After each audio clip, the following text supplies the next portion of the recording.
अस्सलाम वालेकुम फ्रेंड्स। आप देख रहे हैं लेट्स लर्न डेवसेकओप्स और एक न्यू वीडियो के साथ मैं हाजिर हूँ। आज की वीडियो में हम एक लिनक्स सर्वर बनाना सीखेंगे, कैसे हम AWS पे एक लिनक्स सर्वर क्रिएट कर सकते हैं। नॉर्मल जो हमने पिछली कुछ वीडियोस थी उसमें हमने लिनक्स के बारे में पढ़ा था, ठीक है, जो उसकी डिफरेंट कमांड्स होती हैं या डिफरेंट जो उसके टॉपिक्स होते हैं जिसकी हमें ज़रूरत होती है, ठीक है। तो अब नेक्स्ट हम एप्लीकेशन पे जाते हैं मेनली, कि हम कैसे वो यूटिलाइज कर सकते हैं। तो फिलहाल सबसे पहले हम एक लिनक्स सर्वर बनाना सीखते हैं AWS पे, ठीक है। हम AWS पे जाएंगे और लॉगिन करते हैं तो हमारे पास एक डैशबोर्ड आ जाता है इस तरह का, ठीक है। तो मेरे पास यहाँ पर बहुत सारी सर्विस आ रही हैं, ये रिसेंटली विजिटेड सर्विस हैं, तो मैं ऑलरेडी कर चुका हूँ विजिटेड, तो इसलिए मेरे पास शो हो रही हैं।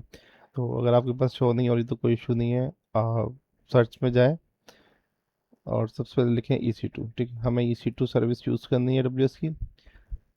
ये EC2 आ गया, इस पर क्लिक कर दें, ठीक है। ये EC2 का डैशबोर्ड आ गया हमारे पास। तो इसमें हम लेफ्ट में देख सकते हैं कि बहुत सारी इसमें सर्विसेज मौजूद हैं, ऑप्शंस मौजूद हैं, ठीक है। इसको हम आहिस्ता आहिस्ता आने वाली वीडियोस में एक्सप्लोर करेंगे। फिलहाल हम इंस्टेंस बना लेते हैं नया। ये हमारे पास इंस्टेंस रनिंग लिखा हुआ आ रहा है, इस पर क्लिक कर लेते हैं और यहाँ पर हमारे पास अब आ रहा है लॉन्च इंस्टेंस का। ये मैंने क्लिक कर दिया लॉन्च इंस्टेंस पे, तो अब ये एक व्यू आ गया इंस्टेंस लॉन्च करने के लिए। सबसे पहले हमें नेम देना है इसका, ठीक है। कोई भी नेम दे दें, मैं इसमें टू लर्न डेवसेकओप्स कर देता हूँ। नेक्स्ट है हमारे पास एप्लीकेशन एंड OS इमेजेस, ठीक है। इसमें हमें एक इमेज सेलेक्ट करनी होती है। इमेजेस में कुछ भी हो सकता है, मेनली हमारे जो OS हैं वो हो सकते हैं, या एप्लीकेशन। एप्लीकेशन क्या है कि हमने पहले से कोई एक AMI बना के रखी हुई है जिसमें ये पूरा का पूरा एप्लीकेशन हमारी मौजूद हो, इंक्लूडेड लिनक्स वगैरह, ठीक है।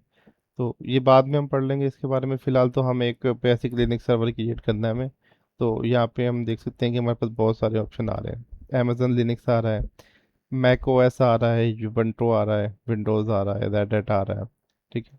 अमेजन लिनक्स जो है AWS की अपनी एक मैनेज लिनक्स है, ठीक है। उसने एक लिनक्स के ऊपर अपना रैपर ऐड करके उसको क्रिएट किया हुआ है, ठीक है। बहुत से लोग अमेजन लिनक्स ही सिलेक्ट कर लेते हैं जब लॉन्च इंस्टेंस कर रहे होते हैं, बजाय ये कि डिफरेंट OS सेलेक्ट करने के वो जस्ट नेक्स्ट नेक्स्ट कर लेते हैं। बट आप इस चीज़ का ख्याल रखें कि जो OS आपको सेलेक्ट करना है उसी पे क्लिक करें, डायरेक्ट आगे ना चले जाए। मैं बेसिकली जो प्रेफर करता हूँ वो जो बंटो सर्वर ही करता हूँ, ठीक है। इसमें पैकेजेस वगैरह बहुत इजीली अवेलेबल होते हैं वेब सर्वर के लिए, ठीक है। यूबंटो सर्वर सेलेक्ट कर लिया तो यहाँ पे हमारे पास ये AMIs आ गई, ठीक है। करंटली यूबंटो सर्वर 26.04 LTS आ रहा है, सबसे लेटेस्ट फिलहाल यही है। तो यही हम यूज़ कर लेते हैं। अगर हमें चेंज करना हो तो नीचे डिफरेंट ऑप्शन आ रहे होते हैं, जैसे ये आ रहा है 24.04, 22.04, ठीक है।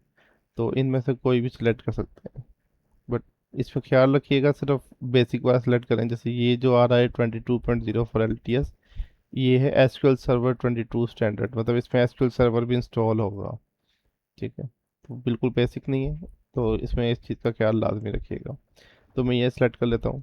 अच्छा, लिनक्स में जो डिफरेंट वर्जन्स आते हैं वो नॉर्मली हर साल एक न्यू रिलीज़ करते हैं, ठीक है। जैसे हम देख सकते हैं 24, 26, अभी 26 चल रहा है, 2026 चल रहा है, तो इन्होंने 26 रिलीज़ किया है, ठीक है। तो जो इवन नंबर सीरीज होती है ये हमारे पास LTS आती है, ठीक है। मतलब लॉन्ग टर्म सपोर्ट होती है इसकी, और इसमें चेंजेस अपडेट वगैरह पैचेस वगैरह देते रहते हैं। तो हमेशा इस बात का ख्याल रखिए कि आप हमेशा एक LTS वर्जन ही यूज़ करें लिनक्स का, ठीक है। आप भले 24 यूज़ कर लें, 26 यूज़ कर लें या 22 यूज़ कर लें, सेकंड हमेशा ये भी है कि जब आप न्यू सर्वर बना रहे हैं तो आप लेटेस्ट लिनक्स सर्वर ही यूज़ करें। सर्वर के अलावा भी अगर कोई पैकेजेस वगैरह भी यूज़ कर रहे हैं तो लेटेस्ट ही यूज़ करें, ठीक है। उसमें सिक्योरिटी वल्नरेबिलिटीज़ वगैरह बहुत सारी है जो हैंडल हुई होती हैं और एडवांस टूल्स होते हैं, तो इसलिए, ठीक है। तो ये हमने देख लिया।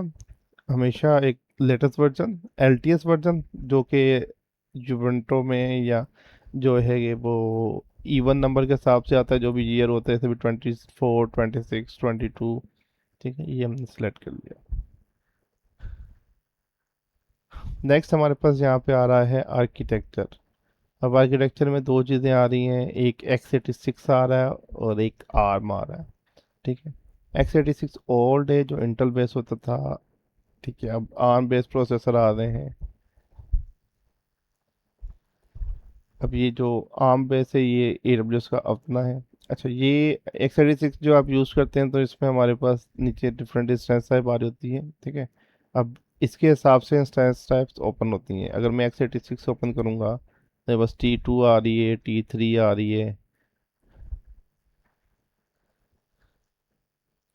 ठीक है, देखिए T2 आ रही है, T3 आ रही है। यहाँ पे T3 शो हो रहा था। ठीक है, T3 भी आ जाएगा। C3 या C4 होगा। ठीक है, ये सारे इस तरह के सर्वर हम सेलेक्ट कर सकते हैं। लेकिन कुछ ऐसे सर्वर होते हैं जो मैं सेलेक्ट नहीं कर सकता, जैसे T2 T3 के बाद T4G आता है। ठीक है, अब ये देखें, ये थोड़ा सा ग्रे आउट आ रहा है, this architecture of selected AMI is not supported by instance type. तो ये कह रहा है ये जो आपने x86 सेलेक्ट किया है ये सपोर्टेड नहीं है। अच्छा, क्या होता है जो AWS जो है, आपने जो ये लिनक्स सर्वर आर्किटेक्चर है, इसके हिसाब से ही अपने प्रोसेसर भी अपडेट करता रहता है। तो ये जो T1 T2 या T3 है, ये जनरल पर्पस सर्वर्स हैं। और इसमें जो है T1 T2 T3 ओल्ड है, जो कि x86 बेस्ड है। और ये थोड़े चीपर, थोड़े एक्सपेंसिव होते हैं। और इनकी परफॉर्मेंस भी स्लो होती है। लेकिन जब हम आर्म बेस लेते हैं, आर्म बेस जो सर्वर हैं वो AWS की 20, 30, इवन 40% तक जो है वो कॉस्ट सेविंग करते हैं। ठीक है,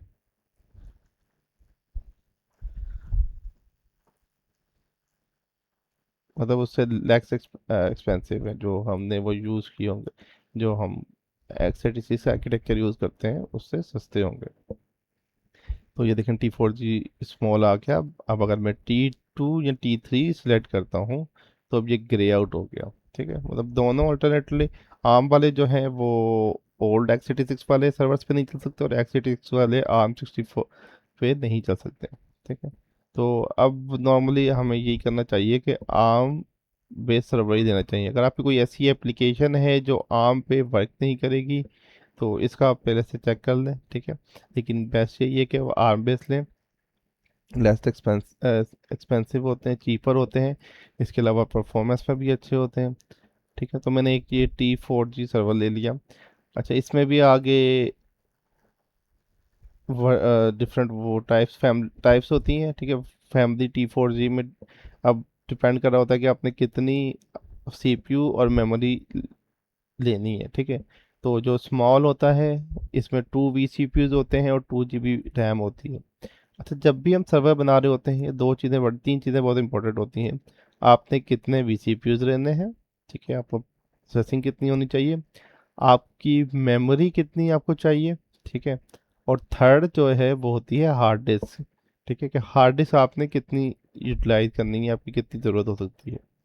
तो इसके लिए जो आपका इंस्टेंस टाइप है ये तो आप कभी भी switch back back and fourth कर सकते हैं।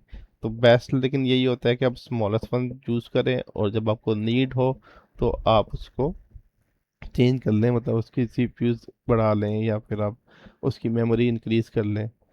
ठीक है, तो अभी मैंने T4G डॉट स्मॉल ही ले रहा हूँ। इसमें 2 vCPUs हैं और 2 GB रैम है। ठीक है, अब नेक्स्ट आ जाता है कीपैड। कीपैड क्या होता है मेनली, हमने पीछे जो लास्ट वीडियो अगर आप लोगों ने देखी हो तो हमने एस सच के बारे में पढ़ा था, नहीं देखी तो आप देख लें। वो बहुत ज़्यादा इम्पोर्टेंट है। ओवरऑल जितना हमारा डेवऑप्स की जर्नी होगी उसमें हमें वो ज़रूरत होती है उसकी। ठीक है, उसको हम स्किप नहीं कर सकते। तो ये एस सच की होती है मेनली सर्वर कंसोल में एंटर होने के लिए हमें इसकी ये रिक्वायर्ड होती है। ठीक है, इसमें एस सच करने के लिए इसकी ज़रूरत होती है कि हम सर्वर के अंदर जा सकें और कोई भी काम कर सकें। तो यहाँ से हम एक की क्रिएट कर लेते हैं। यहाँ पे दो ऑप्शन आ रहे हैं, RSA और ED2559। ठीक है, RSA ओल्ड वन है, ठीक है, पुराना हो चुका है। अब जो लेटेस्ट है वो ED2559 है। AWS ने दोनों सपोर्ट दी हुई हैं। ठीक है, तो हम जो है ED2559 यूज़ करेंगे। मैं मोस्टली यही यूज़ कर रहा होता हूँ, आपको भी रिकमेंड करूँगा कि आप यही यूज़ करें। ठीक है, ये मैंने नाम दे दिया टू द डेवसेकऑप्स की का नाम। अच्छा, नीचे दो ऑप्शन आ रहे हैं, पैम और डॉट पीपी के। ठीक है, पैम जो है ओपन एसएसएच फॉर्मेट का है, और जो पीपी के है वो पुटी फॉर्मेट का है। अगेन बेस्ट यही है कि डॉट पैम सेलेक्ट कर लें, और अगर हमें पुटी के लिए, पुटी क्या होता है वो भी हम थोड़ी देर में देख लेते हैं। अगर हमें लेकिन पुटी के लिए चाहिए हो तो फिर हम पैम को पीपीके में कन्वर्ट कर लेंगे। ठीक है, तो फिलहाल मैं डॉट पैम ही सेलेक्ट कर लेता हूँ, और मैं क्रिएट की पेयर कर देता हूँ। ठीक है, तो इसने मुझे डाउनलोड कर दी। इसमें डाउनलोड क्यों करके दे दी? अब AWS जो है वो एक दफ़ा ही जनरेट करता है, और इसकी जो प्राइवेट की होती है वो हमारे साथ शेयर कर देता है। तो अगर ये हमारे पास से खो जाए तो ये काफ़ी मुश्किल हो जाएगा। हालांकि हम AWS में डायरेक्ट इसके बगैर भी काम कर लेंगे, लेकिन ये ज़रूरी है कि आप इस की को संभाल के रखें, अपने पास कहीं सेव कर लें। ठीक है, नेक्स्ट आ रहा है नेटवर्क सेटिंग्स। फिलहाल हम इसको नहीं छेड़ते। हमें जो चीज़ों की ज़रूरत है, allow S such traffic from. ठीक है, एस सच के लिए हमें ज़रूरत होगी, एनीवेयर हम कर लेते हैं फिलहाल। ठीक है, उसके अलावा हमारे पास दो ऑप्शन और आ रहे हैं, अलाउ HTTPS और अलाउ HTTP। ठीक है, अच्छा, एस सच तो इम्पोर्टेंट होता है जब हमें किसी सर्वर में लॉगिन करना होता है, लेकिन चूंकि हम आगे जाके वेब सर्वर्स वगैरह पे काम करेंगे, तो उसके लिए ज़रूरी है कि हमारी ये दोनों पोर्ट जो सर्विसेज हैं ये भी अलाउ हो। ठीक है, अगर आप, हाँ, फिलहाल तो हम स्किप भी कर सकते हैं, लेकिन मैं इसको सिलेक्ट कर लेता हूँ। या तो ठीक है, तो मेनली ये HTTP और HTTPS के लिए यूज़ होती हैं, जब हमारे पास अगर या ब्राउज़र में कोई एप्लीकेशन एक्सपोज करानी हो या रन करनी हो तो उसके लिए इसकी ज़रूरत होती है। ठीक है, अगर हम इनमें से कोई सर्विस यूज़ नहीं करेंगे तो क्या होगा कि AWS हमें एक्सेस नहीं करने देगा। एस सेलेक्ट नहीं करेंगे तो AWS हमें सर्वर में एक्सेस नहीं करने देगा अपने सिस्टम से। इसी तरह HTTP और HTTPS यूज़ नहीं करेंगे तो इसको हम ब्राउज़र पे एप्लीकेशन रन नहीं कर सकेंगे। तो इसलिए इम्पोर्टेंट है कि ये जो है हम एनेबल करें। लास्ट में हमारे पास आ जाता है स्टोरेज कॉन्फ़िगर करने का ऑप्शन। ठीक है, ऐसे का मैंने पहले बताया, हमें तीन चीज़ों की ज़रूरत होती है, CPU, memory. Memory mainly RAM होती है। मैम तो अक्सर हम कंफ्यूज हो जाते हैं मेमोरी और स्टोरेज में। ठीक है, तो मेमोरी जो होती है वो रैम के लिए यूज़ होती है हमारे यहाँ। ये जब हम काम कर रहे होते हैं उसका मतलब स्टोरेज नहीं होता। ठीक है, हार्ड डिस्क नहीं होता। तो लास्ट में स्टोरेज आ रहा है। स्टोरेज मीन्स कि हार्ड डिस्क, कि आपको कितनी स्पेस रिक्वायर्ड है, ठीक है, सर्वर पे। अच्छा, मिनिमम ये 8 GB देख रहा है, दे रहा है लिनक्स सर्वर के लिए, एनफ होती है। ठीक है, इसमें हम काफ़ी काम भी कर सकते हैं, कुछ प्रोजेक्ट्स वगैरह भी रख सकते हैं। तो ठीक है, ये हम मैं 8 सेलेक्ट कर लेता हूँ। अच्छा, इसका एक बहुत ख्याल रखना है, जैसा कि मैंने पहले बताया, जो पीसीपीओज और रैम वगैरह है वो बाद में हम बैक एंड फोर्थ कम या ज़्यादा कर सकते हैं, लेकिन जो स्टोरेज है ये कम नहीं हो सकती। ठीक है, अगर हमने एक सर्वर बना दिया, अब उसकी जितनी मैंने स्टोरेज रख दी, अब उससे ज़्यादा कर सकते हैं हम, उसको कम नहीं कर सकते। तो इसलिए ख्याल रखें कि ये जितनी मिनिमम रखें उतना बेहतर है। ठीक है, अच्छा, यहाँ पर अब डिफरेंट टाइप्स आ रहे हैं। ठीक है, GP3, GP2, IO1, IO2। ठीक है, GP2 ओल्ड वन है और इसी तरह IO1 ओल्ड वन है, तो ये दोनों आप ना यूज़ करें। ठीक है, GP3 हमेशा प्रेफर करें, लेकिन अगर आपकी नीड ज़्यादा है और प्रोसेसिंग वगैरह ज़्यादा है, कुछ लोड वगैरह, तो IO2 यूज़ करेंगे। बट जब हम जनरल पर्पज़ यूज़ कर रहे हैं तो हमेशा हमें GP3 यूज़ करना है, और कोई भी इनमें से यूज़ नहीं करना। ठीक है, तो ये ख्याल कर ले, तो मैं GP3 सेलेक्ट कर लेता हूँ। अब डिफरेंट ऑप्शन आ रहे हैं, फाइल सिस्टम आ रहा है हमारे पास यहाँ, फाइल सिस्टम S3 आ रही है, फाइल न्यू, EFS आ रहा है, FSX आ रहा है। ठीक है, ये चीज़ें हम इसमें ऐड करवा सकते हैं। ये क्या होती हैं फिलहाल हम बाद में पढ़ते हैं, फिलहाल हमारी इस वीडियो का वो हिस्सा नहीं है। तो ये हमने मोस्टली ऑप्शन सेलेक्ट कर लिए। एक ऑप्शन यहाँ और आ रहा है कि हम कितने इंस्टेंस क्रिएट करना चाह रहे हैं, तो ये हमें मल्टीपल इंस्टेंस भी क्रिएट करके दे देगा। ठीक है, अगर मैं 2 इंस्टेंस लिखूँ तो ये 2 इंस्टेंस क्रिएट करके दे देगा, बट फिलहाल हमारी उसकी नीड नहीं है तो हम वन ही सेलेक्ट करें। तो मेनली हमने सारे ऑप्शन सेलेक्ट कर लिए हैं। अब मैं लॉन्च इंस्टेंस करता हूँ।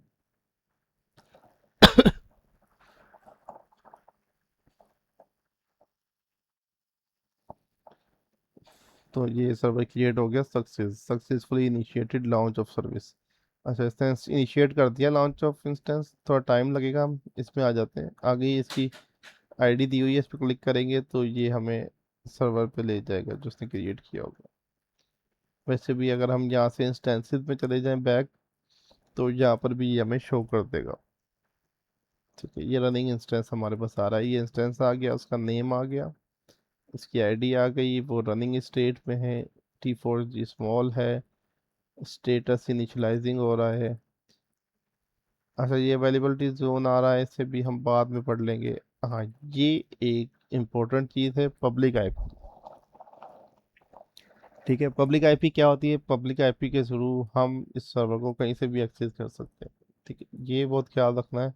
इस पर दो तरह की आईपीज आ रही होंगी, अगर मैं यहाँ नीचे स्क्रॉल करूँ तो एक यहाँ पे हमारे पास आ रही है पब्लिक आईपी, और एक आ रही है प्राइवेट आईपी एड्रेस। ठीक है, पब्लिक आईपी एड्रेस मैं अपने सिस्टम से एक्सेस कर सकता हूँ, कहीं से भी एक्सेस कर सकता हूँ अगर हम मैंने सिक्योरिटी में पोर्ट्स वगैरह अलाउ की हुई है। प्राइवेट आईपी एड्रेस जो होता है वो उस सेम नेटवर्क में ही अलाउ होता है जिस पे वो क्रिएट हुआ होता है। ठीक है, ये हम नेक्स्ट टॉपिक्स जो आगे बात के टॉपिक्स में पढ़ेंगे। ठीक है, बट हमें जो फिलहाल जिसकी नीड है वो है पब्लिक आईपी एड्रेस। ठीक है, हमेशा ख्याल रखना है, हमें पब्लिक आईपी एड्रेस की ज़रूरत होती है। तो जो भी सिस्टम होता है उसकी हमेशा एक पब्लिक आईपी एड्रेस होता है और एक प्राइवेट आईपी एड्रेस होता है।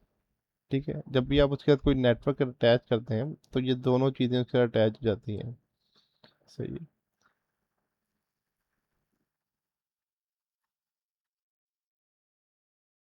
अच्छा, ये सर्वर हमारा क्रिएट हो चुका है। सही है। अब हम इसमें सबसे पहला काम जो है हमारा वो इसमें एसएसएच करना है। ठीक है,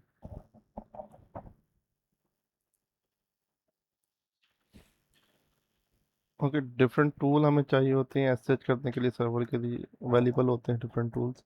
ठीक है, मैं जो यूज़ करता हूँ मोस्टली पावरशेल यूज़ करता हूँ, आप सीएमडी भी यूज़ कर सकते हैं। ठीक है, इसके अलावा भी अदर टूल्स आते हैं, पर मैं स्टिक करता हूँ इन पे ही। ठीक है, और अभी हम दो टूल देख लेते हैं इसके लिए। एक तो सिंपल पावरशेल है। ठीक है, पावरशेल से हम कैसे कर सकते हैं, हमने पिछली वीडियो में ऑलरेडी देखा था, तो कई जैसे आपसे रिक्वेस्ट करता हूँ आप लाजमी वो वीडियो देख लें। ठीक है, वो काफ़ी इंपॉर्टेंट है, कि वो जो एस सच है मेनली ये ओवरऑल जो हमारी जर्नी होगी डेवॉप्स में, इसमें हमें चाहिए ही चाहिए होता है, तो इसकी आपको क्लियर अंडरस्टैंडिंग होनी चाहिए कि कैसे काम कर रहा होता है। ठीक है, तो एस सच करने के लिए सबसे पहले हम देखते हैं एस सच। ठीक है, हमारे पास ये इंस्टॉल होना चाहिए एस। तो एस सच लिखूंगा मैं सबसे पहले कमांड लाइन में। उसके बाद हमें की देनी होती है। ठीक है, अगर हम की बेस कर रहे हैं, अगर पासवर्ड बेस कर रहे हैं तो हमें की ज़रूरत नहीं होती।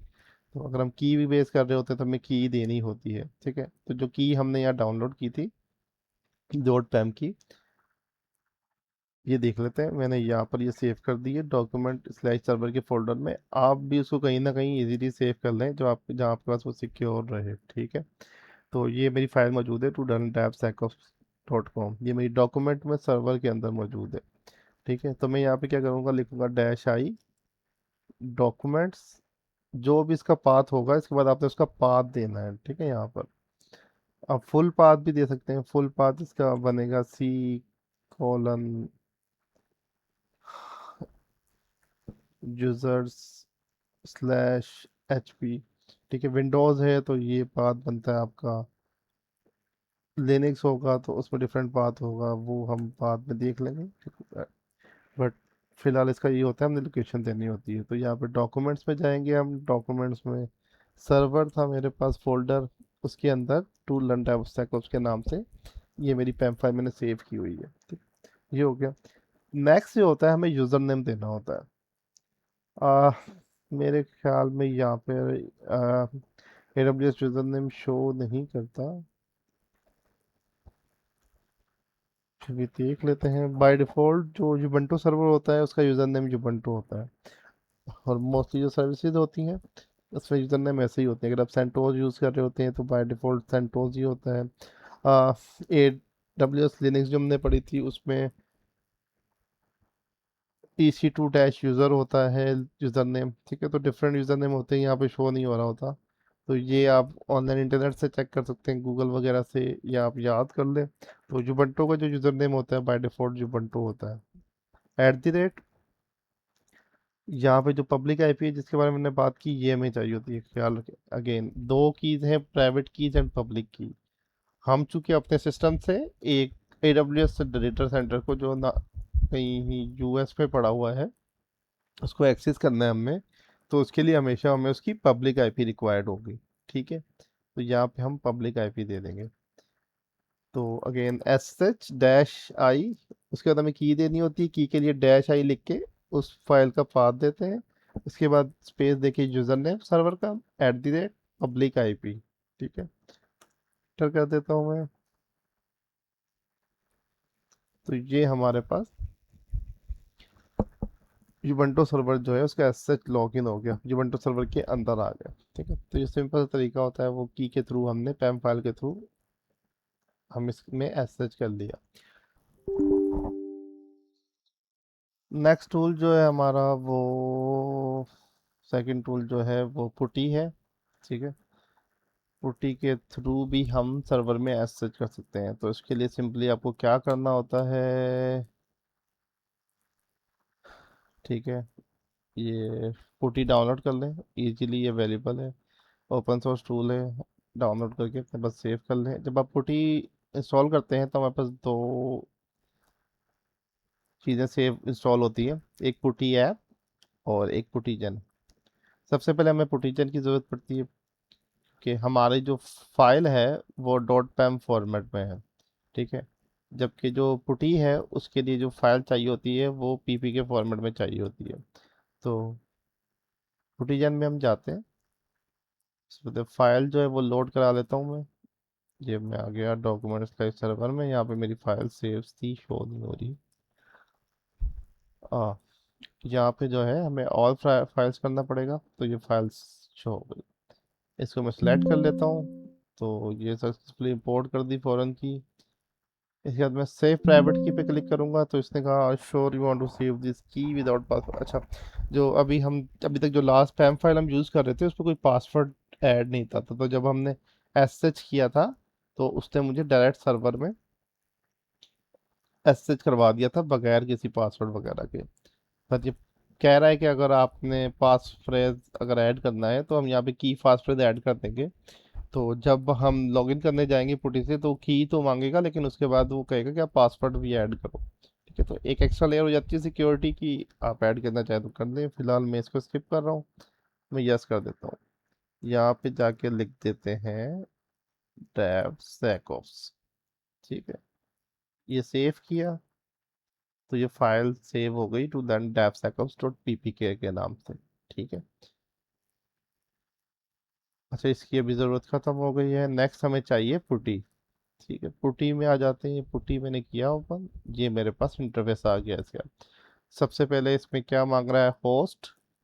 अगेन होस्ट के लिए हमें पब्लिक आईपी चाहिए होगी, ठीक है। यहाँ पे मैंने पब्लिक आईपी ऐड कर दी। पोर्ट 22 होती है हमेशा एसएच की, ये याद रखिएगा। अगर हम बाय चेंज ना कर दे तो कस्टम पोर्ट जो डिफ़ॉल्ट जो पोर्ट होती है वो 22 ही होती है। अगर हम कोई कस्टम पोर्ट ऐड की हुई हो तो फिर हमें ये चेंज करना होता है, ठीक है। यहाँ पे इसके बाद हम एसएच में जाते हैं, ऑथेंटिकेशन में जाते हैं, क्रेडेंशियल्स यहाँ ब्राउज करेंगे, .ppk फाइल, ठीक है। ये फाइल मैंने यहाँ पे ऐड कर दी। सेशंस में गए, यहाँ मैं सेव कर लेता हूँ इस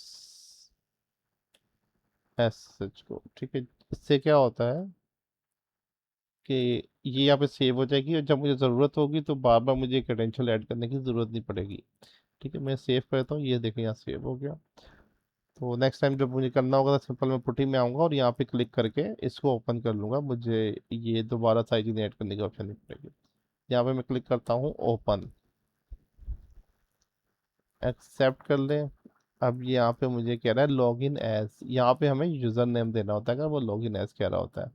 यूज़र नेम दूंगा और इसने मेरे पास सर्वर में एसएच कर दिया। ठीक है, तो अगर आप वो पावर शेल वाले उसमें इशू है तो आप ये टूल यूज़ कर सकते हैं, काफ़ी अच्छा टूल है। ऑप्शंस भी बहुत सारे मौजूद हैं इसमें, तो और इस तरह से आप इसमें एसएच कर सकते हैं पुटी के थ्रू। एक और चीज़ हम चेक कर लेते हैं, हमें यहाँ पे जुबंटो देना पड़ा था तो बार बार यूज़र नेम याद रखना भी थोड़ा इशू होता है। तो हम यहाँ पर एक और काम कर सकते हैं, पुटी में जाएं, ये जो हमने कॉन्फ़िगरेशन सेव की है, यहाँ पे होस्ट नेम से पहले यूज़र नेम भी देते हैं ubuntu@, और इसको सेव कर दें। अब इससे क्या होगा, जब मैं ओपन पे क्लिक करूँगा तो इसने मुझसे यूज़र नेम भी प्रॉम्प्ट में नहीं मांगा, बल्कि डायरेक्ट स्किप करके यहाँ पे लॉगिन एसएच कर दिया सर्वर के अंदर। ठीक है, तो ये थी हमारी आज की वीडियो। मेनली इस पे हमने देखा एक लिनक्स सर्वर बनाना, और फिर कैसे हम उस लिनक्स सर्वर के अंदर एसएच वगैरह कर सकते हैं। ठीक है, दो टूल्स हमने पढ़े, पावर शेल जो कि बाय डिफ़ॉल्ट विंडोज़ में मौजूद होता है, और अगर आप लिनक्स चूज़ कर रहे होते हैं तो उसमें टर्मिनल के नाम से होता है। ठीक है, और दूसरा हमने पुटी टूल देखा जो कि काफ़ी रिच टूल है एसएच के हिसाब से। ठीक है, उसमें सेव वगैरह का ऑप्शन भी होता है, तो उससे आप इजीली अपने एसएच क्रेडेंशियल वगैरह भी सेव कर सकते हैं। ठीक है, तो होप सो कि आपको वीडियो पसंद आई। पसंद आई है तो ऑब्वियसली इसको लाइक कर दें, कोई कमेंट लाजमी दें इसमें, ताकि मुझे आइडिया हो कि इसमें क्या इश्यूज हैं या फिर कोई प्रॉब्लम फेस हो रही है तो उसको मैं सॉर्ट आउट कर सकूं। और चैनल को सब्सक्राइब ज़रूर कर दीजिएगा। तो मिलते हैं इंशाल्लाह नेक्स्ट वीडियो में।